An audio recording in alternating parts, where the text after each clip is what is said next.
योगः कर्मसु कौशलम्. He has written many research articles and delivered lectures in seminars. He is in board of studies in different universities and contributes actively. Apart from this, he has also given expert lectures in many universities. At present, he is working as head of department in Department of Economics, School of Social Science, Gujarat University. Now, I would like to request him to deliver his lecture on time series analysis. Thank you.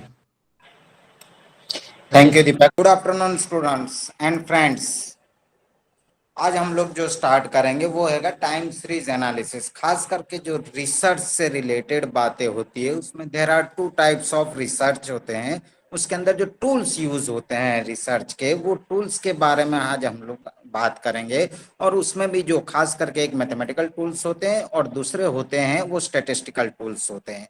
हम जब research करते हैं या कोई research paper तैयार करते हैं तो उसके पीछे एक थीम होती है. जब इकोनॉमिक्स की बात की जाती है तो इकोनॉमिक्स में थीम के आधार पर हम ऑब्जेक्टिव्स लेते हैं और वो ऑब्जेक्टिव को एग्जामिन करने के लिए या उसमें से रिसर्च यानी संशोधन करने के लिए हम कोई चीज निकालने की कोशिश करते हैं रिलेटेड विद आवर जो डेटा, यानी हमारे पास जो डेटा आता है जो हमारे टॉपिक से रिलेटेड होता है उसके लिए हम लोग काम करते हैं. तो उसके अंदर जो हमारे पास डिफरेंट टूल्स है, खास करके एक स्टैटिस्टिकल और दूसरे मैथमेटिकल टूल्स आते हैं. ये टूल्स का किस तरह से इस्तेमाल करना चाहिए, वो कहाँ कब और कैसे इस्तेमाल होता है, क्यों इस्तेमाल होता है, वो हमें यहाँ पे देखना है. तो खास करके जो मेरा आज का आपका टॉपिक हैगा एनालिसिस ऑफ टाइम सीरीज से रिलेटेड हैगा. टाइम सीरीज जो बताता है क्या हैगा टाइम सीरीज, तो जो रिलेटेड टाइम से रिलेटेड जो डेटा हमारे पास आता है उसमें टाइम पीरियड इस कंटिन्यू जो रहता हैगा, उस स्थिति के अंदर हम जो डेटा लेते हैं उसका एनालिसिस करके क्या करते हैं. खास करके हम देखते हैं जो सर्वेज होते हैं डिफरेंट टाइप्स ऑफ, या तो हमारे जो नीति आयोग के द्वारा जो प्लानिंग की जाती है तो प्लानिंग के अंदर पास्ट डेटा और करंट डेटा को ध्यान में रखते फ्यूचर में हमारे जो ऑब्जेक्टिव्स है उसे अचीव करने के लिए किस प्रकार का रुझान रहेगा. पर्टिकुलर हम कह सकते हैं कि हमारा पर कैपिटा इनकम कैसा रहेगा, जीडीपी कैसा रहेगा, ट्रेड कैसा रहेगा. ये डिफरेंस जो अलग अलग जो कंडीशंस हैगी उसको हम किस तरह से मेजर करते हैं. तो जहां हमारे पास टाइम रिलेटेड जो डेटा आएगा तो हम लोग क्या करते हैं, तो कि एक स्टैटिस्टिकल टूल्स है टाइम सीरीज, उसका हम यूज करते हैं. ठीक है, तो क्या है कहते कि time series is a set of observations taken at specific time usually at equal intervals. यानी क्या है, देखिए जो वेरिएबल्स होते हैं वो कैसे होते हैं कि समय के अनुरूप चेंज होते रहते हैं. जो समय के अनुरूप वेरिएबल चेंज होते हैं वो अगर टाइम से रिलेटेड हो जाते हैं, यानी टाइम से रिलेटेड जो चेंज होता है वेरिएबल, तो क्या कर सकते हैं हम लोग कि अगर जो कंटिन्यू टाइम है तो हम टाइम सीरीज एनालिसिस का यूज करते हैं. ठीक है, अब क्वेश्चन ये आता है कि जो वेरिएबल्स हैंगे वो कैसे होते हैं. जैसे ईयरली भी हो सकता है, मंथली हो सकता है, 6 मंथली हो सकता है, पर डे हो सकता है, वीकली हो सकता है. तो इसकी जितनी भी इंफॉर्मेशन हमारे पास आती है या हम हमारे रिलेटेड विथ आवर टॉपिक्स और हमारा जो ऑब्जेक्टिव्स है उससे ध्यान में रख के हम जो कुछ भी डेटा कलेक्ट करते हैं, डेटा में सबसे पहले डेटा कलेक्शंस आता है. डेटा कलेक्शंस के बाद हम क्या करते हैं, ठीक है, उसे क्लासिफिकेशंस किया जाता है. ठीक है, क्लासिफिकेशंस करके हम क्या करते हैं, उसके बाद हम आते हैं रिलेट क्लासिफिकेशन. हमें अपने डेटा जो हैगा, हमने जो कलेक्ट डेटा किया हैगा उसको एक फॉर्म यानी एक पूरा स्वरूप दिया जाता है. वो स्वरूप को हम ध्यान में रख के फिर उसका टेबुलेशंस करते हैं. टेबुलेशंस में क्या होता है, तो कि easy reading to our objective, यानी ऑब्जेक्टिव को ध्यान में रख के हम उसे इजीली रीड कर सकते हैं या समझ सकते हैं कि ये डेटा क्या कहना चाहता है. लेकिन उसमें से क्या रिजल्ट आएगा वो हम टेबुलेशन से नहीं ले सकते. उसके बाद वाला जो स्टेप्स हैगा वो स्टेप्स कौन सा हैगा, तो उसके बाद वाला स्टेप्स ये हैगा कि हम लोग उसको ग्राफिकल एरिया में रखते हैं. जैसे पाई डायाग्राम से हैगा, बॉक्स डायाग्राम से हैगा, ठीक है, बार डायाग्राम से. ये डायाग्राम के थ्रू हम लोग उसका simply it is increasing decreasing, stable जो कंडीशंस है वो हमें थोड़ा सी रुझान के रूप में क्लियर होती है। पर जब टाइम रिलेटेड आता है तो एग्जैक्ट क्या पोजीशन है वो हम लोग यहाँ ग्राफिकल मेथड तक में नहीं समझ सकते या क्लैरिटी नहीं आती। तो क्लैरिटी लाने के लिए और हमारा ऑब्जेक्टिव जो है उससे रिलेटेड हमने जो डेटा इकट्ठा किया है वो डेटा में से हम क्या कंक्लूजन निकालना चाहते हैं या क्या रिजल्ट्स आता है, उसके लिए हमें अदर स्टैटिस्टिकल टूल्स और मैथमेटिकल टूल्स दोनों की जरूरत होती है। ठीक है, तो ये दोनों में से जो स्टैटिस्टिकल टूल्स है उसमें हम टाइम सीरीज का यूज हम लोग करते हैं। ठीक है, तो ये क्या करते हैं कि पहली चीज तो ये है कि टाइम रिलेटेड डेटा होना चाहिए। अगर टाइम में बीच में कहीं पे भी गैप हैगा तो फिर वो टाइम रिलेटेड डेटा नहीं है, तो वहां पे ये टाइम सीरीज हमें यूज करना थोड़ी सी मुश्किल है। तो यूटिलिटी ऑफ टाइम सीरीज पहले देखते हैं, उसके बाद हम समझते हैं क्या है उसके कंपोनेंट्स और किस तरह से उसको यूज किया जाता है। तो यूटिलिटी क्या है टाइम सीरीज की, यहाँ कहाँ कहाँ, इससे हमें थोड़ा सी ये रुझान मिल जाएगा या ये क्लैरिटी आएगी कि हम इसको कहाँ कहाँ यूज कर सकते हैं। ठीक है, तो जो पहली है कि टाइम सीरीज की जो यूटिलिटी है, तो it's help the understanding the past behaviour, यानी हमारा जो कुछ भी टॉपिक है उसका पास्ट बिहेवियर कैसा है, ऑब्जेक्टिव रिलेटेड जो डेटा है वो हमें शो करता है past behaviour with the help of time series. Second है it's help in planning future operations, यानी जैसे कंपनी है तो कंपनी को फ्यूचर ऑपरेशन, अगर हम नेशंस की बात करते हैं तो ग्रोथ डेवलपमेंट कैसा होना चाहिए, जीडीपी के कैसी होनी चाहिए, एनएनपी कैसी होनी चाहिए, जैसे कहते हैं कि 5 ट्रिलियन इकोनॉमी हमको बनाना है 2025 और 2030 तक, तो उसके लिए हमारे पास एक रोड मैप होना चाहिए। वो रोड मैप किस प्रकार से बना सकते हैं, with the help of time series हम ये फ्यूचर ऑपरेशंस को अंजाम दे सकते हैं या उसके और हम जा सकते हैं कि किस तरह से हमें रोड मैप तैयार करना है। थर्ड आता है it's help in evaluating current accomplishment, यानी जो करंट कंडीशंस हैगी आज जो भी, जैसे कोई फर्म के लिए हम बात कर सकते हैं या हमारा जैसे ड्रॉप आउट रेशियो एजुकेशन में उसके बाद बारे में बात करते हैं, या सोशल इंफ्रास्ट्रक्चर की जो कंडीशंस है उसमें करंट स्टेटस क्या है उसको समझने में हमें हेल्प मिलती है। ठीक है, खास करके लोकल बॉडीज है या तो स्टेट गवर्नमेंट से, उसके पास जो कुछ भी उसके डेटा है जो इकोनॉमिक सर्वे के थ्रू आप लोग को, सोशियो इकोनॉमिक सर्वे के थ्रू हमको मिलते हैं, उसके आधार पर हम करंट पोजीशंस को क्लैरिटी के साथ टाइम सीरीज यूज करके बता सकते हैं कि करंट कंडीशन क्या है। उसके बाद आता है इट फैसिलिटेट कंपेरिजंस, यानी वो कंपेरिजंस करवा सकती है पास्ट में क्या था, करंट में क्या है और नेक्स्ट क्या हो सकता है। ये जो पूरी कंडीशन है उसमें हमें टाइम सीरीज यूज हो सकती है। तो जैसे हम पीएचडी करते हैं या तो कोई रिसर्च पेपर लिखते हैं तो वहां पे क्या होता है, तो क्या हमारा एक टॉपिक होता है उसको हम क्यों चॉइस करते हैं वो, यानी उसका हम इंपॉर्टेंस बताते हैं, इंपॉर्टेंस बताने के बाद उसके हम ऑब्जेक्टिव्स लेते हैं, हाइपोथेसिस करते हैं। तो ये सब जो करने के बाद डेटा लेते हैं तो उसमें ये पूरा स्ट्रक्चर सेट करना होता है, यानी इसमें यूज करना होता है कि कौन से कंपोनेंट्स को करना है, कब हमें सेंट्रल टेंडेंसी यूज करना है, कब हमें टाइम सीरीज यूज करना है, कब हमें डिस्पर्जन्स यूज करना है। तो उसके पीछे का एक लॉजिक होता है, एक रीजंस होता है। अगर वो रीजंस क्लियर नहीं है तो हमारे जो डेटा का इवोल्यूशन हम लोग करते हैं वो सही नहीं होगा, या तो आप जो हाइपोथेसिस करते हैं उसके टेस्टिंग में प्रॉब्लम्स आती है। ठीक है, तो ये जो कंडीशंस है कि हमारे पास जितने भी टूल्स है वो टूल्स को किस तरह से, कब, कहाँ और कैसे, ये बहुत इंपॉर्टेंस बात है कि कब, कहाँ और कैसे उसको यूज करना चाहिए। टाइम सीरीज कब यूज होनी चाहिए, कब सेंट्रल टेंडेंसी यूज होनी चाहिए, कब डिस्पर्जन यूज होना चाहिए, कब डिफरेंट हाइपोथेसिस टेस्टिंग में डिफरेंट जो मेथड्स है लाइक टी टेस्ट है, का स्क्वायर टेस्ट है, एफ टेस्ट है, उसका कहाँ करना है यूज। ठीक है, जहां तक हम वो टूल्स के बारे में नहीं समझते हैं या उसका यूजेस करने से पहले उसके ऑब्जेक्टिव, अरे उसके कैरेक्टरिस्टिक्स क्या है वो नहीं हम क्लियर करते हैं या वो हमें नहीं समझ होती है, तो इंटरप्रिटेशंस में हमें ये प्रॉब्लम खड़ी होती है। और जब वाइवा देना है, सपोज पीएचडी कर रहे हैं, तो वाइवा में ये क्वेश्चंस हर जगह आता है कि आपने ये टूल्स क्यों यूज किया।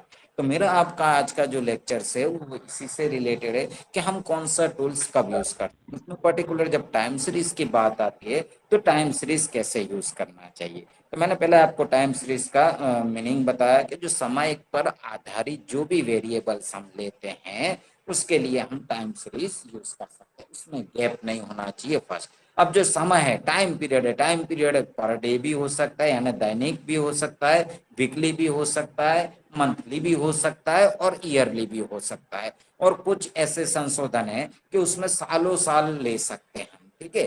तो ये जो कंडीशन है वहां पे हम जब कंटिन्यूस टाइम से रिलेटेड डेटा हमारे पास आता है तो हम टाइम सीरीज का यूज कर सकते हैं। अब उसमें क्वेश्चन आता है कि components of the time series कितने हैं, ठीक है, उसके डिफरेंट कंपोनेंट से, यानी हम जब डेटा इकट्ठा करते तो कंपोनेंट से रिलेटेड हम कौन सा डेटा आएगा वो पहले हम तय कर सकते हैं कि it's related with the long term, it is related with the short term. तो मेन हैगा वो हैगा जो फ्लक्चुएशन है ये कंपोनेंट्स के, यानी टाइम सीरीज के, there is two, it is the long term fluctuations and second is the short term fluctuations, ठीक है। यानी टाइम सीरीज के अंदर हमको क्या होता है तो कि जो component, there are two main components, it is short term अरे long term and short term, ठीक है। तो वो डिपेंड अपॉन आवर टाइम, और टाइम एंड वेरिएबल, वेरिएबल कौन से लेते हैं वो है, जैसे सपोज इन हॉस्पिटल अगर हम जो बुखार का टेम्परेचर मापना है तो ये डे के लिए होगा, हर घंटे कितना होता है।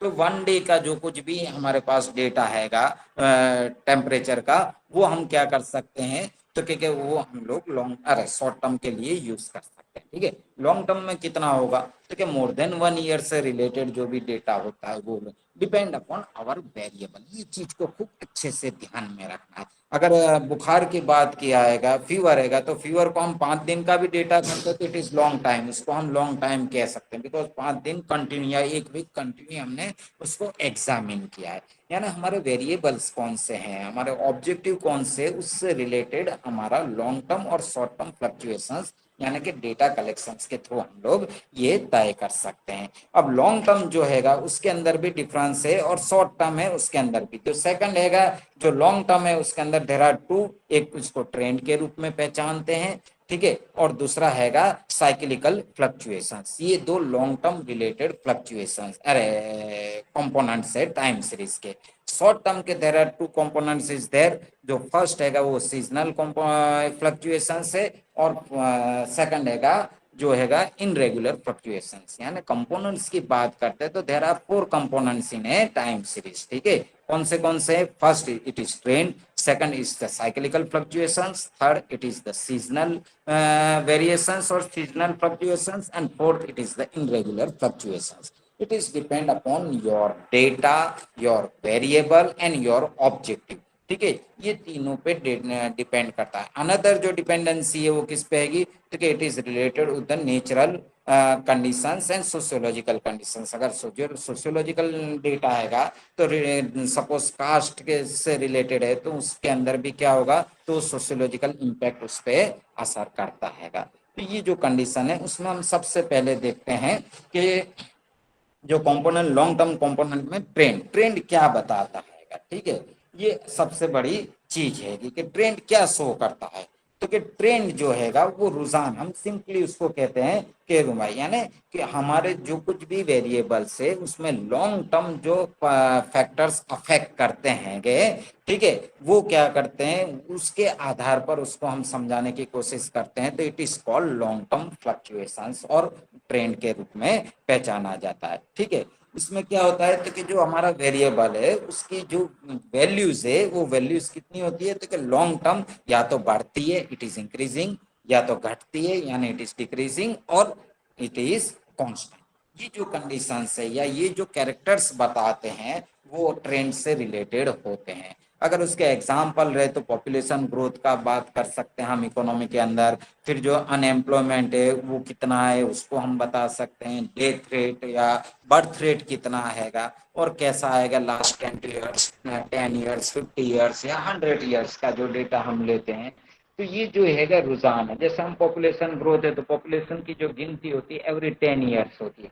तो लास्ट अगर 10 साल के भी डेटा होंगे तो इट इज द 100 ईयर्स ये होगा। क्यों? बिकॉज ऑफ द कंटिन्यूएशंस अगर हम देखते हैं तो क्या होगा एवरी 10 ईयर्स पॉपुलेशन की गिनती होती है, ठीक है। तो उस आधार पे 10 ईयर्स का डेटा भी हमें 100 ईयर्स का रुझान हमें क्लियर करता है। तो इट इज कॉल्ड, इसको हम कह सकते हैं, क्या कह सकते हैं कि लॉन्ग टर्म फ्लक्चुएशन है, ठीक है। उसके बाद जो आता हैगा तो क्योंकि जो खास करके लॉन्ग टर्म फ्लक्चुएशन है, वो लॉन्ग टर्म फ्लक्चुएशन है वो किसमें से आता है, तो कि जो ओरिजिनल डेटा है। शॉर्ट टर्म जो फ्लक्चुएशन है वो कंडीशंस क्या शो करता है वो देखते हैं। लेकिन लॉन्ग टर्म यानी लॉन्ग टर्म को जो मेन ओरिजिनल डेटा में से माइनस करने के बाद हमको मिलते हैं शॉर्ट टर्म फ्लक्चुएशन में। आगे उसके डिस्कशंस का पहले लॉन्ग टर्म का जो दूसरा पीरियड है यानी दूसरा जो कंपोनेंट्स है, it is called cyclical fluctuations. क्या है साइक्लिकल फ्लक्चुएशंस, इसका टाइम पीरियड कितना होता है। लॉन्ग टर्म में तो मैंने बोला कि मोर देन 1 ईयर से लेके हम 100 ईयर तक जा सकते हैं। जो साइक्लिकल फ्लक्चुएशंस है इसका time period more than 1 year और उससे लेके आगे कितना भी हम ले सकते हैं, इसलिए इसको हम कहते हैं लॉन्ग टर्म चक्र। जो साइक्लिकल फ्लक्चुएशन से इससे रिलेटेड है, खास करके अगर हम इकोनॉमिक की बात करते हैं तो it is related with the business cycle. जो हम रिसेशन एंड इन्फ्लेशन की जो कंडीशन की बात करते हैं उसका जो डेटा हमारे पास आता है, चाहे it is develop economy, undevelop economy और under develop economy, all economy face this types of problems like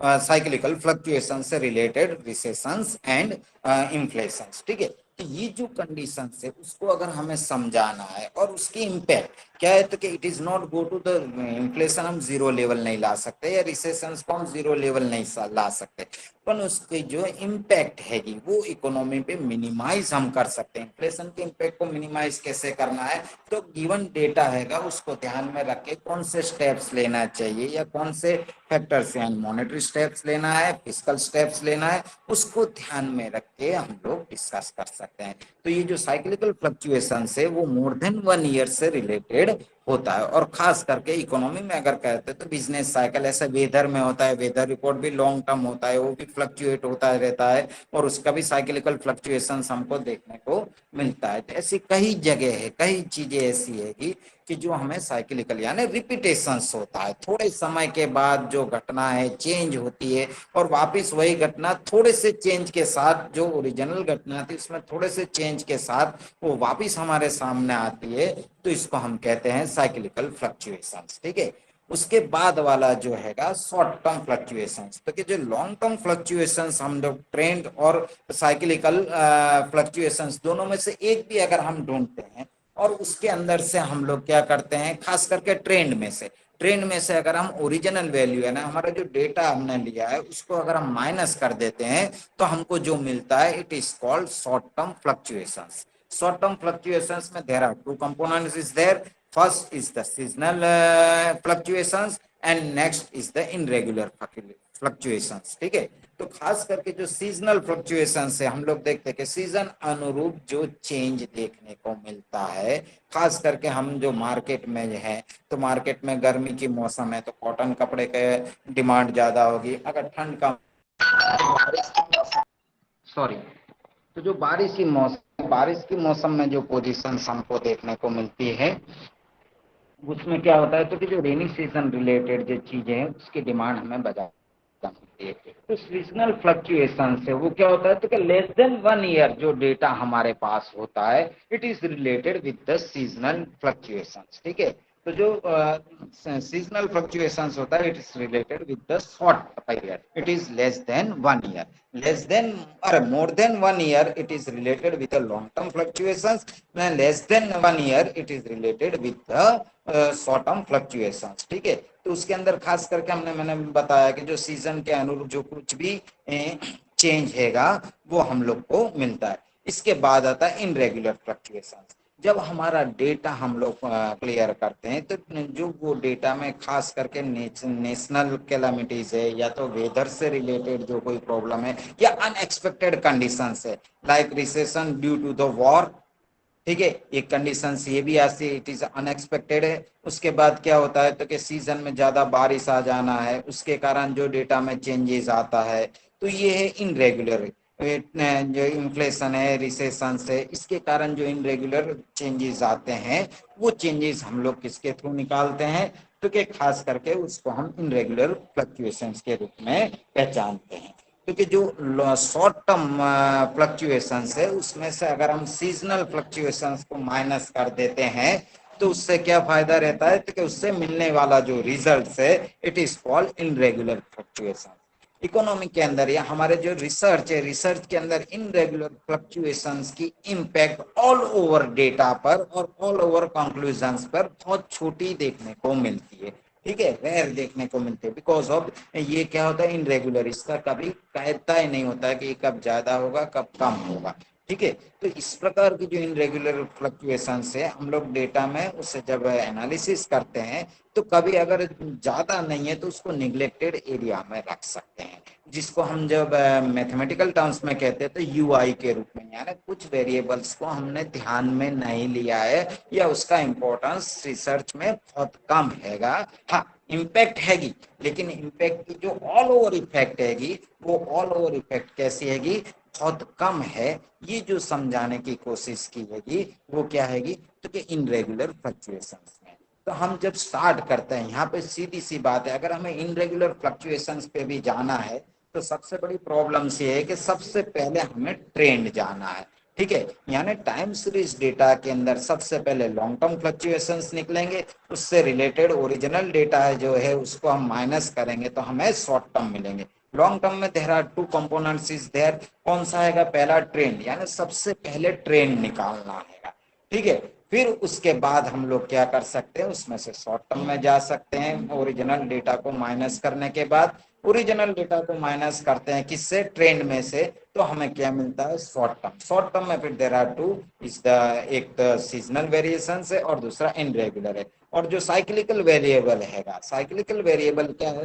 क्योंकि हमारा जो टाइम पीरियड हैगा वो टाइम पीरियड किस तरह से रिपीट में होता है, यानी आवर्त चक्र उसके रूप में कहते हैं उसे, ठीक है। तो वो आवर्त चक्र किस प्रकार का है उस पर डिपेंड करता हैगा कि साइक्लिकल ट्रेंड कैसे काम करेगा और कैसे नहीं काम करेगा। अब क्वेश्चन ये आता है कि जब इसको हम मेथडोलॉजी के अंदर जाते हैं, यानी टूल्स को हम जब गिनती के लिए जाते हैं, तो there are different method is there for using the time series analysis. तो उसके अंदर अलग अलग होती है। तो सपोज जो ट्रेंड के लिए जाते हैं तो देयर हमारा डेटा पहले तो तय करना है कि वो लीनियर है और नॉन लीनियर है, ठीक है। अधिकतर हम लोग एजम्पशन करके चलते हैं कि आवर डेटा इज लीनियर, पर नॉन पैरामेट्रिक टेस्ट की जब बात करते हैं तो नॉन लीनियर डेटा भी वहां पे हम ले सकते हैं, लेकिन मैं यहाँ पे लीनियर डेटा से रिलेटेड आपको समझाने की कोशिश करूंगा। तो जो कंडीशन है कि irregular variable method of measuring the trend, trend को हम किस तरह, यानी लॉन्ग टर्म वेरिएशन कैसे हमें ढूंढना चाहिए, उस चीज को हम लोग यहाँ पे समझने की कोशिश करेंगे। तो जो ट्रेंड हैगा, there are three method is there, ठीक है। कौन सी है, टाइम सीरीज को अगर हमें मेजर्स करना है तो फर्स्ट हैगा it is the graphical method, second हैगा जो हैगा वो हैगा मेथड ऑफ मूविंग एवरेज, जिसको हम चालित सरेराश पद्धति के रूप में पहचानते हैं, और थर्ड हैगा लीस्ट स्क्वायर मेथड्स, न्यूनतम वर्ग की मेथड यानी पद्धति, ठीक है। तो सबसे पहली जो मेथड है कि हमारे पास डेटा डेटा दो है, एक बाजू टाइम है और दूसरी बाजू क्या हैगा हमारा, तो के ओरिजिनल डेटा है। सपोज कोई प्रोडक्शन का ले लिया है या डिमांड का लिया हैगा, ठीक है, या पर कैपिटा इनकम रिलेटेड कंपेरिजंस लिया है कि भाई 61 में क्या था, 71 में क्या था, 81 में क्या था, ठीक है। पर टाइम इट्स भी कंटिन्यू, बीच में से कहीं पे भी टाइम क्या होना चाहिए, तो के ब्रेकअप नहीं होना चाहिए, ठीक है। तो यहाँ पे क्या होगा, कंडीशन ये है कि सबसे पहले हम लेते हैं ग्राफिकल मेथड, बिल्कुल इजीएस्ट मेथड है, उसके अंदर कोई भी मैथमेटिकल नॉलेज नहीं होगा तो भी हम उसको ले सकते हैं। यहाँ पे क्या होता है, तो कि जो हॉरिजॉन्टल कंडीशन है उस पे हमें टाइम लेना है, और वर्टिकल कंडीशन से ग्राफ में वो वर्टिकल कंडीशन ऊपर या वर्टिकल ऊपर हमें क्या लेना है, तो कि हमारा जो ओरिजिनल डेटा है it is related your topic और योर ऑब्जेक्टिव रिलेटेड, जो कुछ भी डेटा है उसको अगर हम ध्यान में रखते हैं तो क्या होता है, वर्टिकल ऊपर जो है वाई एक्सिस है उसके ऊपर हमें क्या लेना है, ओरिजिनल डेटा लेना है, और जो एक्स एक्सिस है उसके ऊपर हमें क्या लेना है, टाइम लेके हमें पॉइंट्स प्लॉट करने हैं रिलेटेड विद द टाइम, 91 में क्या था, 92 में क्या था, 93 में क्या था, इस तरह से suppose the example.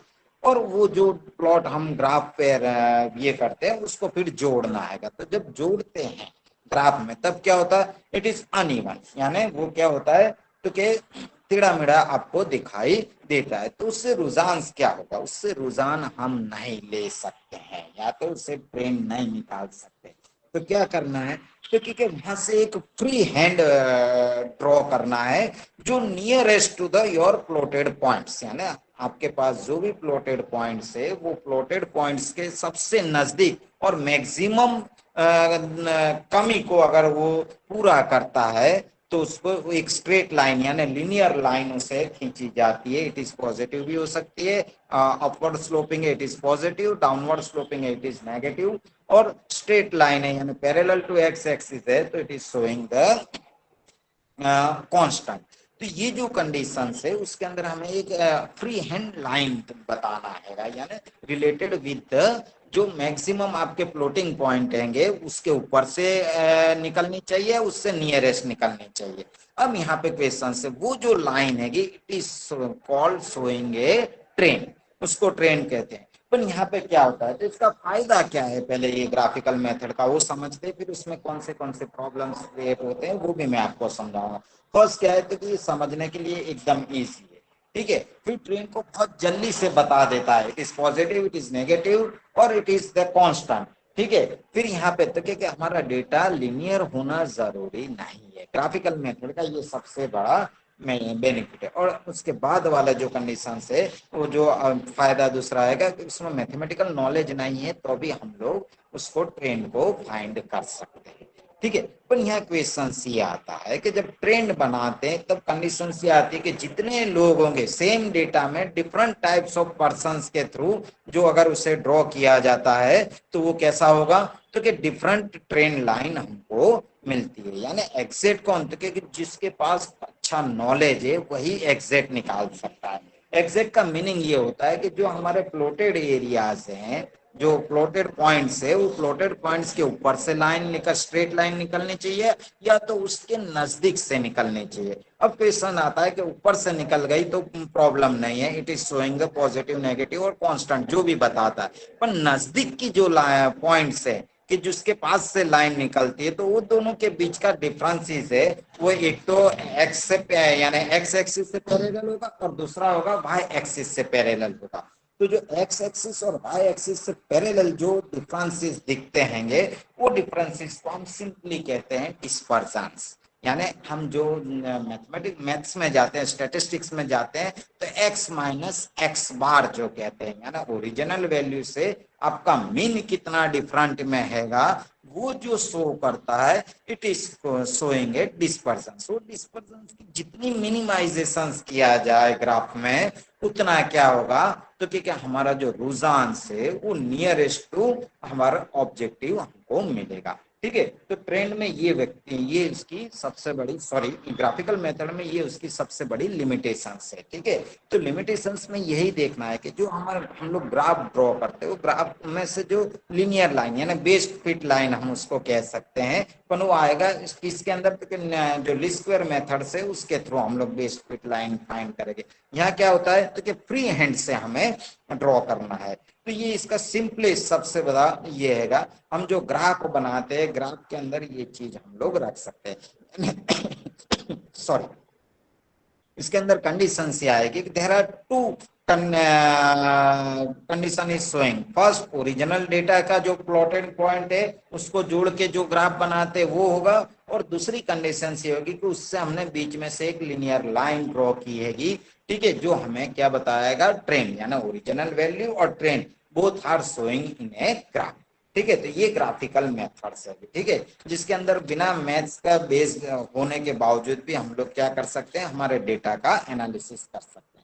Time series की ये मेथड हमें बहुत हेल्पफुल होती है। उसके बाद जो दूसरी मेथड हैगी वो हैगी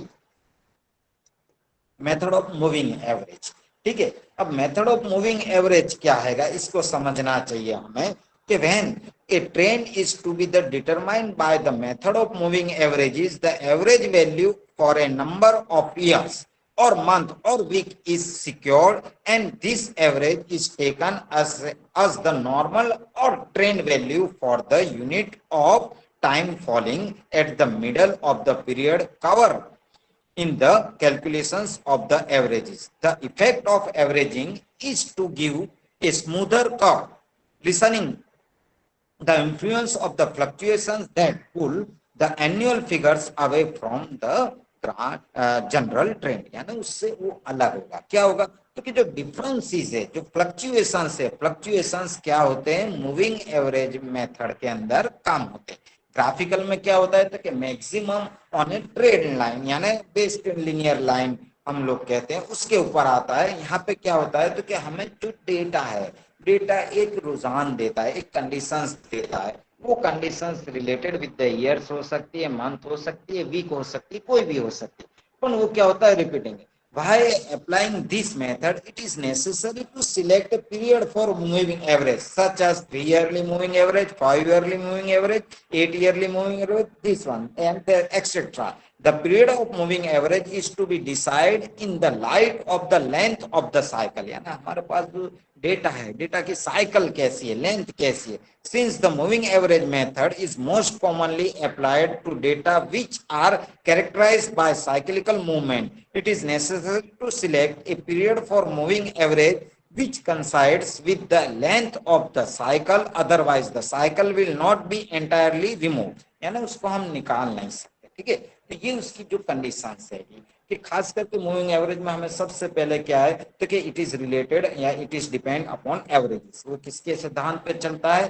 तो कि एवरेजेस, यानी सेंट्रल टेंडेंसी में जो एवरेज निकालते हैं, वो एवरेज रिलेटेड ये मेथड है। दूसरा क्या है? तो कि इसमें साइक्लिकल पीरियड इसके है ना, हम जब डेटा के साइकिल देखते हैं तो द साइकिल इज रिपीटेड, यानी जिसको हम कहते हैं साइक्लिकल फ्लक्चुएशंस। इसी तरह हमारे डेटा में हमको साइक्लिकल एक ट्रेंड मिलता है कि 3 साल के अंदर चेंज होता है, या ऑन एन एवरेज जो फर्स्ट ईयर है वो 4th ईयर में होगा, वो फिर 7th ईयर में भी रिपीट, यानी थोड़ा सी चेंजेस, ऐसा नहीं कि same as it is same, लेकिन थोड़ा सी चेंजेस, बहुत बड़े फ्लक्चुएशंस नहीं देखने को मिलते हैं।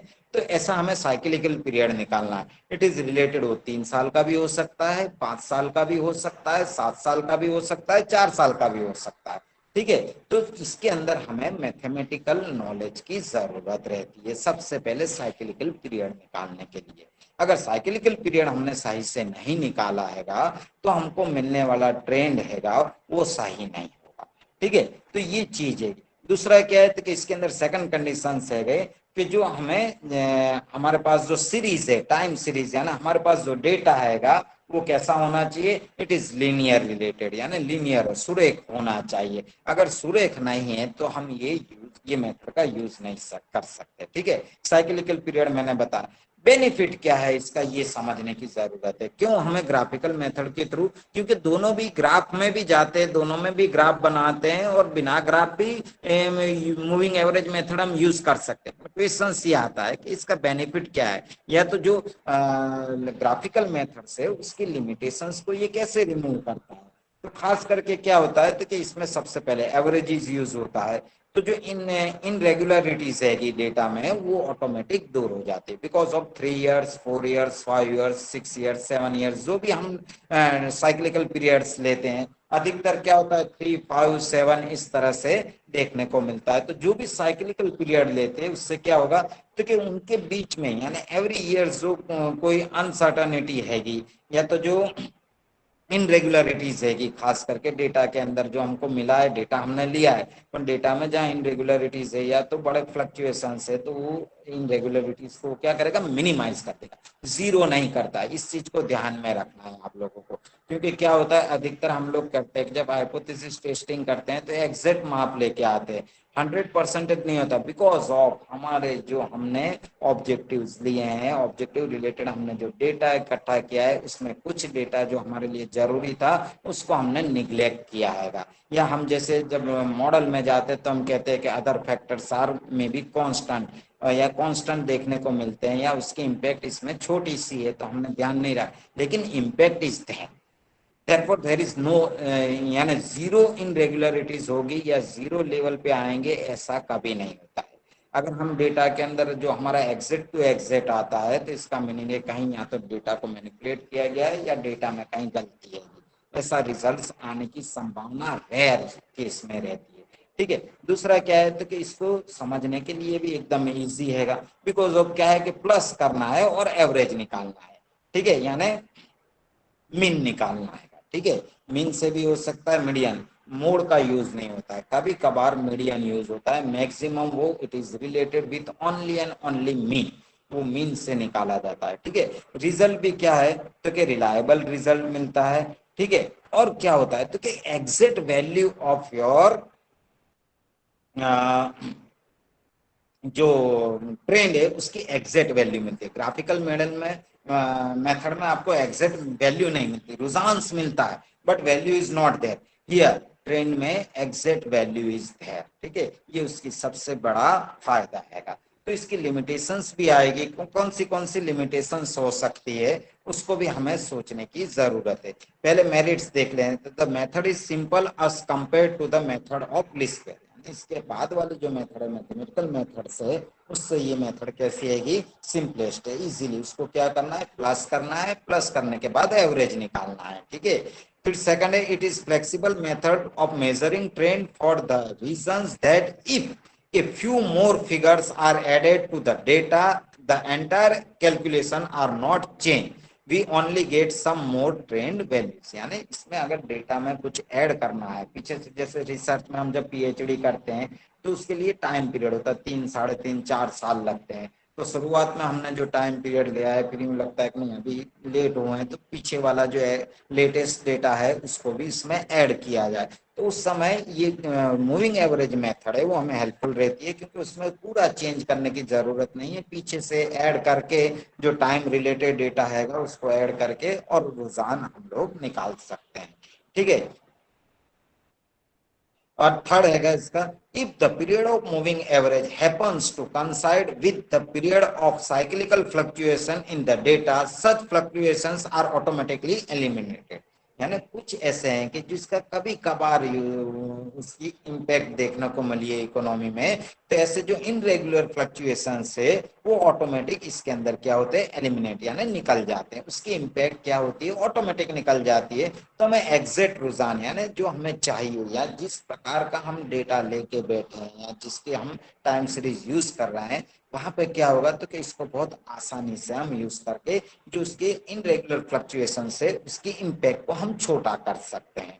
ठीक है, यानी हमारे जो टोटल डेटा है उसके कंक्लूजन पर इसकी इम्पैक्ट देखने को नहीं मिलेगी। फोर्थ है the moving average has the advantage that it's follow the general movement of the data and that it's safe, it's determined by the data rather than the statisticians choice of mathematical functions। यानी उसके द्वारा जो statisticians है, जो statisticians है उसके द्वारा जो बताया जाता है वैसा ही रिजल्ट्स हम लोग यहाँ पे ले सकते हैं।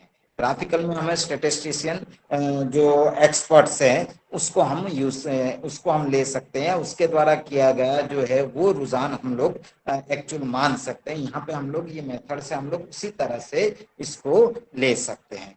ठीक है, इसकी लिमिटेशंस क्या आएगी अब ये देखते हैं कि भाई ग्राफिकल मेथड बेटर है किससे, moving average method is better than graphical method, graphical method से बेटर है, लेकिन फिर भी इसकी थोड़ी सी लिमिटेशंस है। ठीक है, क्यों तो कि इसके अंदर सबसे पहले हम लोग क्या करते हैं तो कि ओरिजिनल डेटा है रिलेटेड विद टाइम, उसके बाद उसमें से लॉन्ग टर्म फ्लक्चुएशन जिसको हम ट्रेंड के रूप में पहचानते हैं, हम ट्रेंड निकालते हैं, ट्रेंड के अंदर से ओरिजिनल वैल्यू माइनस करते हैं तो हमको क्या मिलता है तो क्या हमको मिलता हैगा short term fluctuation. Short term जो फ्लक्चुएशंस हैंगे वो शॉर्ट टर्म फ्लक्चुएशंस में देयर आर टू, एक सीजनल हैगा, तो सीजनल क्या होता है, इट इज द रिपीटेड, और हमको मालूम है short term fluctuations related with less than 1 year.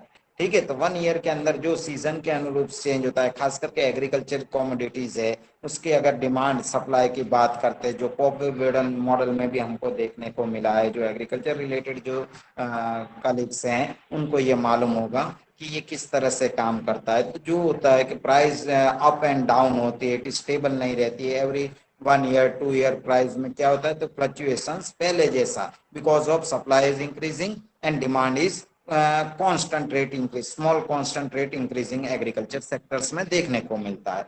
ये कंडीशंस में क्या होता है तो कि जो ग्राफिकल मेथड से उससे बेटर कौन सी है कि ये मेथड, क्यों देखिए फर्स्ट ट्रेंड तो देता है, सेकंड क्या होता है एग्जैक्ट वैल्यू भी देता है ट्रेंड्स की। ठीक है, जो ग्राफिकल मेथड में पॉसिबल नहीं है, here exact value is possible in a method of moving average. उसके बाद उसकी लिमिटेशन में trend value can not be compute for all the years, यानी एवरी ईयर्स को हम नहीं रखते, क्योंकि जो शुरुआत के यानी स्टार्टिंग के ईयर्स और लास्ट ईयर की जो इम्पैक्ट है, the longer the period of moving average the greater the number of years for the which trend value can not be obtain.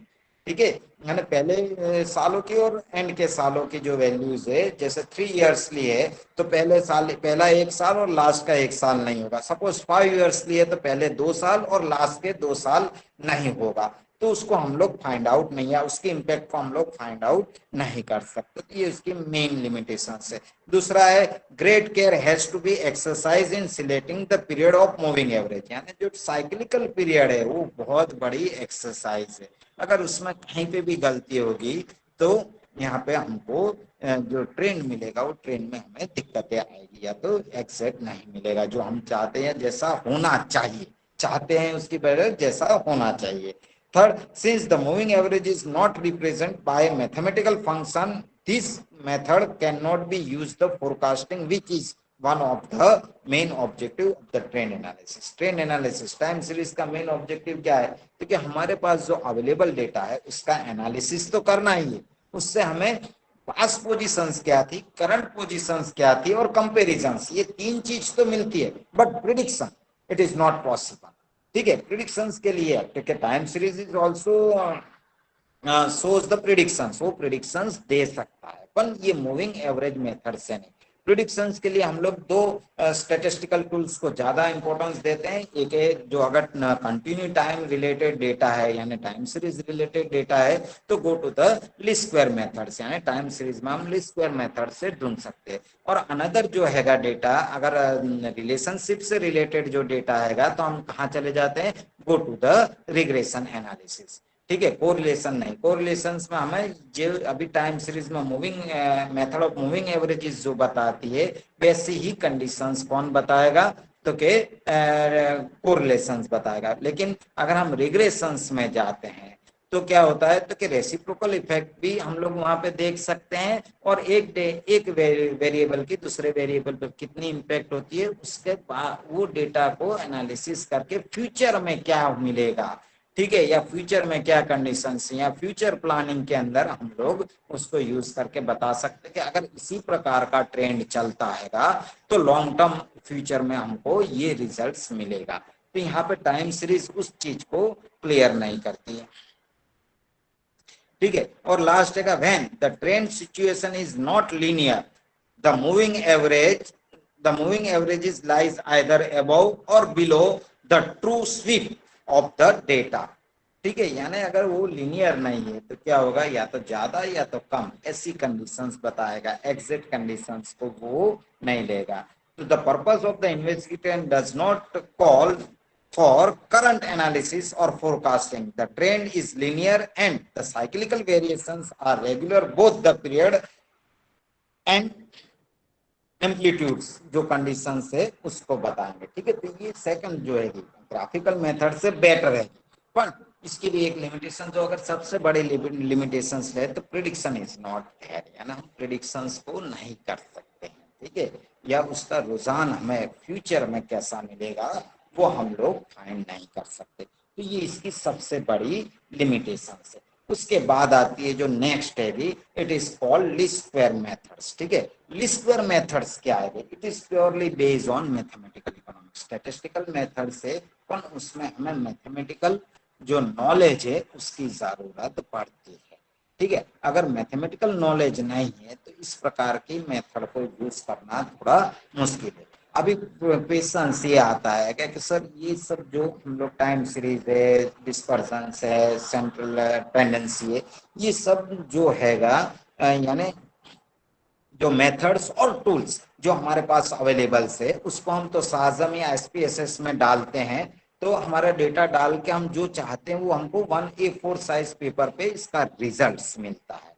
ठीक है, तो यहाँ पे इतना डिटेल जाने की क्या जरूरत, तो क्वेश्चन वही वापस आ गया कि रिसर्च में हम लोग डेटा का एनालिसिस हो गया, रिजल्ट आ गया, पर रिजल्ट का इंटरप्रिटेशन जो करना है, अगर हमें टूल्स जो हैंगे उसके कैरेक्टर्स हमें नहीं मालूम है तो कौन से टूल्स कैसे यूज करना है वो हम नहीं समझ सकेंगे। सिंपल एग्जांपल के रूप में अगर कह सकते हैं कि हमारा जो 2 व्हीलर या 4 व्हीलर जब गाड़ी खराब होती है तो हम लोग मैकेनिक के पास जाते हैं। जब मैकेनिक को हम अपनी प्रॉब्लम्स बताते हैं, फिर मैकेनिक क्या करता है, तो क्योंकि अपने पास जो टूल्स है उसमें से डिफरेंट टूल्स उठा के एक साथ लेके आता है, 3-4 टूल्स लाता हैगा, और फिर उसमें से एक के बाद एक टूल्स यूज करके और हमारी प्रॉब्लम को सॉल्व करता है। यानी उसको भी मालूम है कि कौन से प्रॉब्लम्स के लिए या कौन से मशीन्स का कौन सा पार्ट्स खोलने के लिए कौन से साइज का मैकेनिकल टूल्स हमें चाहिए।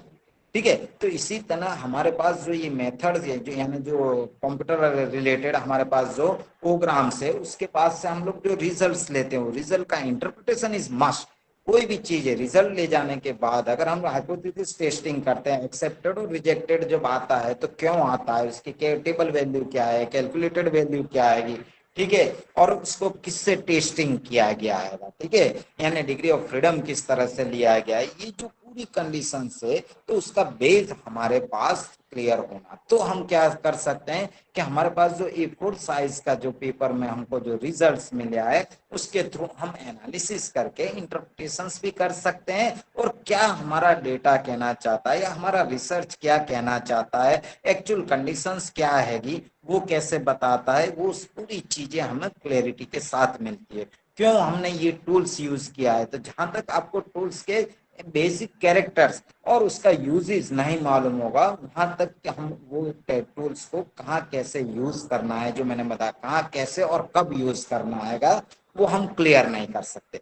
तो इस चीज को समझना बहुत ही जरूरी है कि रिसर्च में हमारे पास हम जो भी टूल्स लेते हैं और क्यों उसको पसंद करते हैं, पसंद किया गया है, और उससे जो रिजल्ट आया वो कैसा है, रिलायबल है नहीं है, क्यों है, टेस्टिंग के थ्रू किया है तो टेस्टिंग में क्यों काई स्क्वायर लिया है, क्यों टी नहीं लिया है, क्यों एफ टेस्ट नहीं लिया है, या अदर जो पैरामेट्रिक नॉन पैरामेट्रिक टेस्ट है उसको भी क्यों हमने नहीं किया है, तो वो क्लैरिटी आपके पास होनी चाहिए। तो मेरा जो मेन बेस है टाइम सीरीज से रिलेटेड यही है कि उसका जो बेसिक है कंटेंट, कि वो कंटेंट क्या कहना चाहता है, किस तरह से कब कैसे यूज किया गया है और क्यों किया गया है, वो क्लियर करना है। तो जो लास्ट मेथड है उसकी वो कौन सी है कि लीस्ट स्क्वायर मेथड। ठीक है, तो ये क्या है कि this method is most widely use in practice, सबसे ज्यादा टाइम सीरीज में यही मेथड का यूज होता है। ठीक है, आप साजम में जाएंगे या तो SPSS में जाएंगे तो आपको यही मेथड से टाइम सीरीज एनालिसिस होता है। It is mathematical method and with its help a trend line is fitted to be the data in such a manner that the following two conditions are satisfied, यानी दो condition satisfaction होता है तो ये चीज को या लीस्ट स्क्वायर मेथड्स को हम लोग यूज कर सकते हैं। पहला है summation in bracket y minus y calculated is equal to 0, यानी डेविएशन जो हम मिलते हैं ना, मैंने पहले आपको बीच में बोला था कि x माइनस एक्स बार, जब ग्राफिकल मेथड्स में बताते हैं कि जो हॉरिजॉन्टल लाइन है और वर्टिकल जो ग्राफिकल है उसके जो डिफरेंसेस है स्ट्रेट लाइन के बाद जो लाइन के ऊपर नहीं आते यानी लिनियर लाइन पे नहीं आते, उसके आसपास है उसका जो डिफरेंसेस है वो मिनिमाइज होना चाहिए। वो डिफरेंसेस है उसका टोटल क्या होना चाहिए, तो x माइनस एक्स बार या y माइनस y बार के रूप में अगर हम पहचानते तो y it is your original value and y bar it is your mean. ठीक है, ये दोनों का जो डिफरेंसेस है उसका टोटल 0 होना जरूरी है। फर्स्ट कंडीशन ये, that is the sum of the deviations of the actual value of y and the computed value of y is 0, ये इसकी फर्स्ट कंडीशन है। द सेकंड यानी ये सेटिस्फेक्शन होना चाहिए, ये 0 होना चाहिए। The second is the summation in bracket y minus y bar square whole square is least, that is the sum of the square of the deviations of the actual and computed values is less than from this line, that is why this method is called the method of least square, इसीलिए इसको क्या कहते हैं, method of least square। the line obtained by this method is known as the line of base fit, यानी ये जो data हमको मिलता है उसके द्वारा हम जो ग्राफिकल लाइन में निकालते हैं या मेजर करते हैं या ड्रॉ करते हैं तो उसको कहते हैं बेस फिट लाइन। ठीक है, यानी उसको बेस फिट यानी सबसे सुटेबल लाइन है कि ये हमारे जो एग्जैक्ट डेटा है उसका जो टाइम सीरीज के थ्रू हमने रुझान निकाला है वो एक्चुअल रुझान जो बताती है वो कौन सी बताती है, तो least square method. The method of least square may be used either to fit a straight line trend और ए पैराबोलिक ट्रेंड दोनों हो सकती है, अगर स्ट्रेट लाइन में भी है और पैराबोलिक भी है, ठीक है।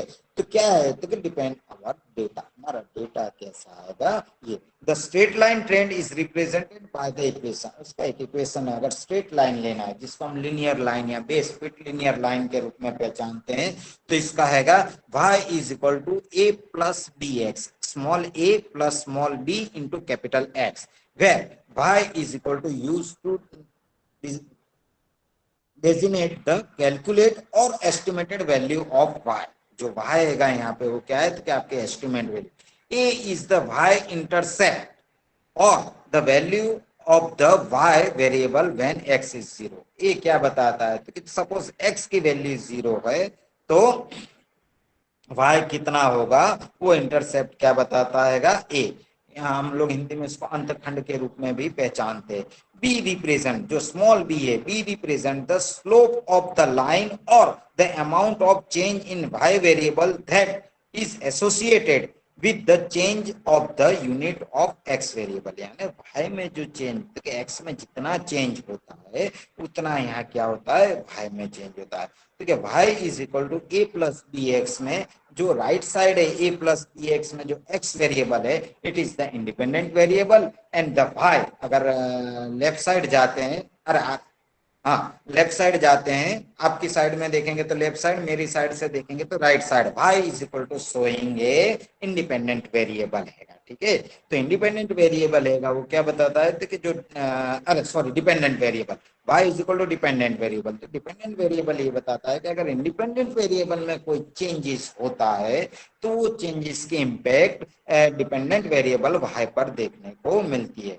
The x variable is the time series analysis representing the time, यहाँ पे x हैगा वो क्या बताएगा, टाइम बताएगा, और y variable that is associated with the change of the one unit of in x variable, x में हमारा जो डेटा हैगा उसमें जो भी चेंज होता है उससे y पे कैसी इंपैक्ट होती है, ये स्ट्रेट लाइन ट्रेंड अगर निकालना है तो ये इसको हम ले सकते हैं। In order to determine the value of the constant a and b, the following two normal equations are to be solved। इसको कैसे सॉल्व कर सकते हैं, तो कि ये हैगा इसको सॉल्यूशंस के लिए there are two normal equation is there, summation y is equal to n into a plus b into summation x, summation means add करना हैगा, addition हैगा, and first equation is this one, and second equation is equal to summation xy is equal to a into summation x plus b into summation x square, where x represent the number of years, month or any other time period for which the data are given। यहाँ पे जो x हैगा वो क्या हैगा, represent the number of year। It should be noted that the first equation is nearly the summations of the given functions and the second is the summations of the x multiplied into the given functions. पहला जो हैगा वो सिर्फ editions बताता है, दूसरा क्या है तो कि मल्टीप्लिकेशंस बताता है, ठीक है। तो यहाँ पे जो स्क्वायर कर दिया गया है, स्क्वायर का मीनिंग ये होता है कि जो प्लस और माइनस साइन से वो क्या होती है, प्लस में कन्वर्ट हो जाती है, इसलिए उसको हम मिनिमाइज करने में हमारे लिए इजी हो जाता है, ठीक है। उसके बाद कंडीशंस आती है कि we can measure the variable x from any point of time in origin such as the first year, but the calculations are very much simplified when the midpoint in the time is taken as the origin, because in the case the negative values in the first half of the series balance output of positive value in the second half, so the summation x is 0। in other words, the time variable is measured as a deviation from its mean। Since summation x is equal to 0, the above two normal equations would lie from them। अगर हमारा जो variation रहेगा उसको हमारा जो variation यानी अरे deviation sorry y minus Y bar या x माइनस एक्स बार जो रिलेटेड है उसमें अगर x समेशन x यानी उसका टोटल जो होता है वो अगर 0 होता है तो हमारे लिए जो इक्वेशन से summation y is equal to N A plus B into summation x में अगर समेशन x 0 हो जाता है therefore the summation y is equal to N A और summation xy is equal to क्या होगा b into summation Y square होगा। The value of A and B can now be determined. अगर ये condition है तो वैल्यू अगर निकालनी है किसकी, हमें ए और बी की वैल्यू निकालनी है। ए इंटरसेप्ट बताता है और बी क्या है बताता है, स्लोप ऑफ द लाइन बताता है। ठीक है, तो ये दोनों की वैल्यू है, तो यहाँ पे क्या होगा, summation y is equal to N a है तो ए की वैल्यू आएगी समेशन y अपॉन एन हो जाएगा, और summation x y is equal to b into summation x square रहेगी, तो बी की वैल्यू आएगी summation x y upon summation x square.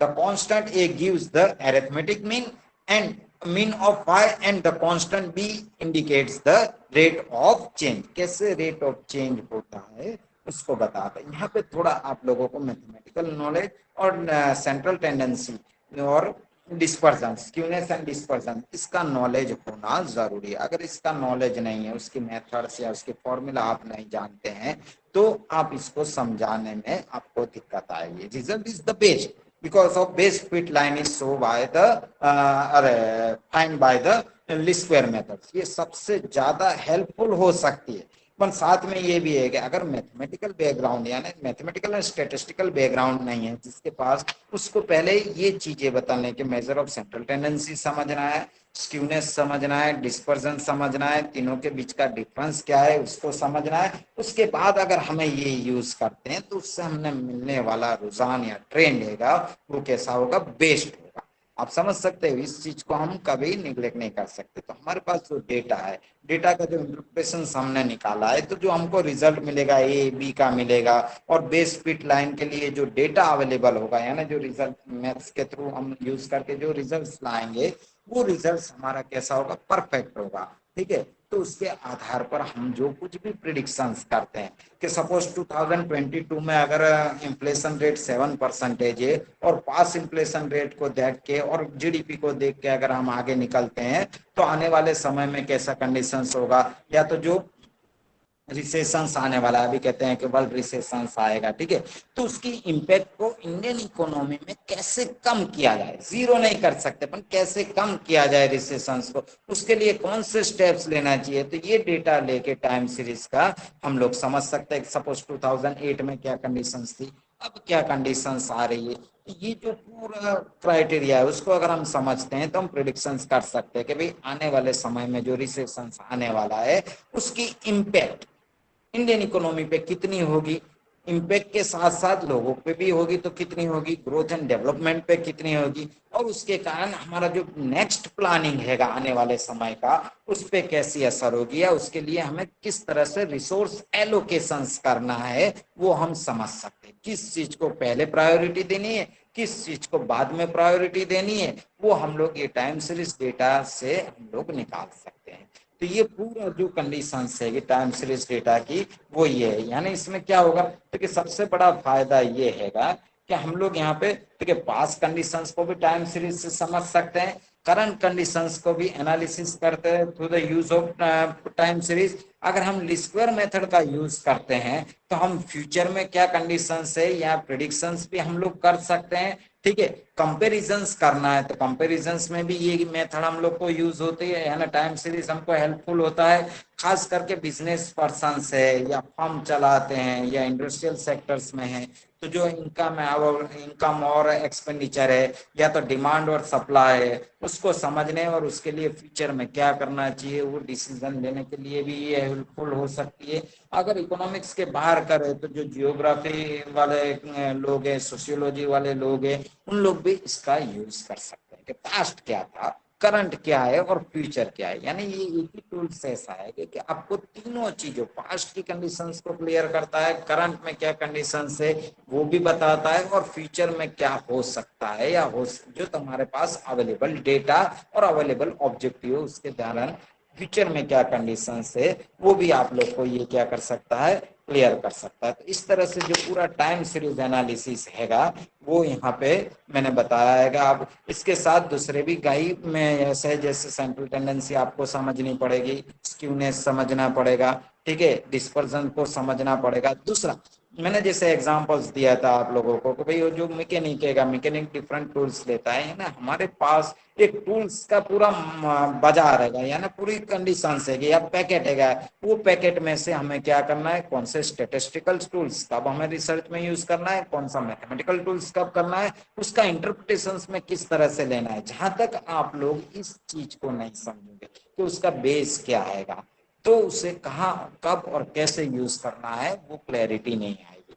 फिर क्या है कि हाँ, हम लोग डेटा डालते हैं, उसके सामने रिजल्ट्स तो मिल जाएगा, पर रिजल्ट का इंटरप्रिटेशन जो करना है या जो उसको सही रूप से वो क्या कहना चाहता है वो समझाना हो, तो हमें उसका बेसिक नॉलेज और उस टूल्स कहाँ कैसे करना है वो यार समझना जरूरी है। मेरी कोशिश आप लोगों को ये रही है कि ये टूल्स को क्लैरिटी के साथ रखा है कि कहाँ कब कैसे यूज करेंगे, क्यों यूज करेंगे, किस किस कारण को या किस किस ऑब्जेक्टिव से रिलेटेड ये यूज हो सकता है।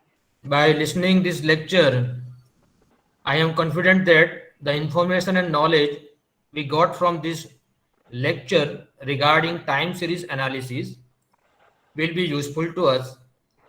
I express my gratitude on behalf of all the participants to Dr. Sanjay Pardesi for delivering the honorable lecture in this refresher course organized by HRDC Gujarat University.